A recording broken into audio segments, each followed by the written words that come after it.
Maintenance. Recovery from assets of husband. Husband abandoned wife and virtually fled to Australia.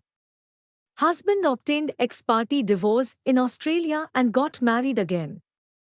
Wife living with her widowed mother on whom she is dependent was granted interim maintenance in sum of 1 lakh per month, which was later on enhanced to 1,27,500 rupees.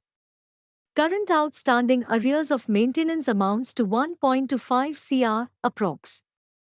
Even after so many rounds of litigation, and after 5 years, wife is still remediless.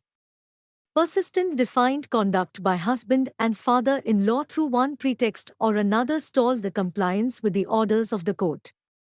Court exercised power under Article 142 of the Constitution and issued directions regarding attachment of rents and sale of shops fall in the share of the husband and amount realized in the process to be paid to wife.